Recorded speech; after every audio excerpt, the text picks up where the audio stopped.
our medium of instruction was English, and like there was like Bangla was like one subject that's there that you read like in one period every day, and that's it. But throughout like your school life is there's like seven, like 10, 12 other subjects that you're studying in completely in English. So I mean that's obviously like, and I the thing is I used to study in a school where the medium of instruction was Bengali, but the thing is I did not uh, enjoy the teachers, and this is like me in what prime, like pre-primary, okay. So I did not enjoy the classes or the teachers, so I would just wander outside the classroom, and there would be like constant complaints about that. But the thing is, I did not enjoy it because I realized that I liked English more, and since they were teaching me in Bengali, I just didn't want to learn. I just walked out. So the thing is, there's also like some part of it is also to be blamed on, I guess, TV, because Doordarshan was there, but there were a few what do it shows on Doordarshan that were in English, and there is also like films that you are watching. You're growing up with Disney movies. You're growing up with Sound of Music and whatnot, and so basically like uh, I came to back to Bengali a lot later, and it was due to a lot of other reasons, mostly my very close friend. But I was also studying.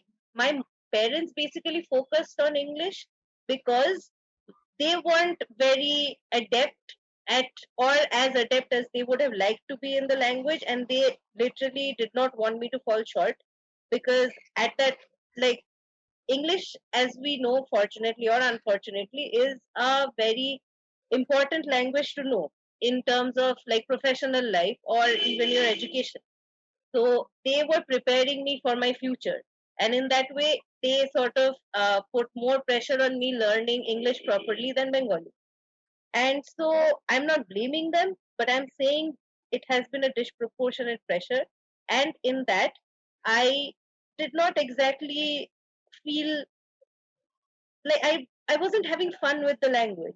I wasn't learning. I didn't want to learn. It felt like a chore. On the other hand, English I was having fun with. The fact also lies in that whatever I touch, I need to perfect it at that point, right then. Which happened with English did not happen with Bangla, because Bangla spellings are hard. It's it's difficult, and my Bengali was atrocious, and I just couldn't master it right then. But with English, I could. So that also was like something that was going on within me. That was like an internal thing, which I realized much later. But the thing is about like Bengali angst, there's so much Bengali angst out there. I mean, if like half our ICSC and ISC syllabuses were like Bengali angst, and Really? and then the thing is, and then there's all the music. There's all the Bengali music that's Yes. there. There's so much popular music that's so angsty. I mean, what is Otu Paula doing? But the but and then the thing is, it was also around like in class 11 when one of my closest friends, like Modhu Bonti, yeah, so she has always grown up with like Bengali literature and English literature in same measure, but for her it was more balanced. And her father was also like part of like the hungry generation of poets and everything. So she introduced me to a completely different world. It's like there was like Shokti Chattopadhyay and then Shankar Ghosh, all of that. She was bringing me into that. She was giving me poetry. She was giving me a new, like, a lease of life, maybe. And it completely changed my appreciation for the language. But the fact is, the damage, so to speak, had been done, and I was already thinking in English 24/7. So I couldn't, and there is, I think, I don't know where I heard this from, but I think most of us have heard this. Is like the language that you think in is the language that you are most comfortable in, and it may not always be your mother tongue. Yeah. That so like so that's what I mean. I was just really comfortable thinking in English, which is why my writing was in English. and I could never hope to replicate that depth of feeling with Bengali, Mhm. which is what stopped me from writing in it, but never reading it. And I got back into it much later. But yeah, I mean, I'm totally there with Modura, because I wish I had like read so much of this back then.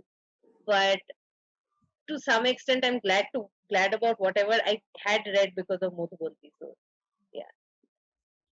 Yeah, interesting, and very relatable, because I think uh, to some extent most of our generation have had this. And if we are speaking about, like Madhuvati said, that the damage has been done. Uh, Whether it's really a damage or not, it's a fodder for another discussion. But definitely the effect has taken root, I believe, in the entirety of our generation. We I don't know if we all think in English. Of course, we don't. But English is definitely sort of undeniably a part of how we think. I mean, even when we are thinking in Bengali, it can no longer be in Mhm. complete, unadulterated Bengali, because Bangla hasn't evolved that way, which again would lead to a separate sort of majorly political discussion on why and how.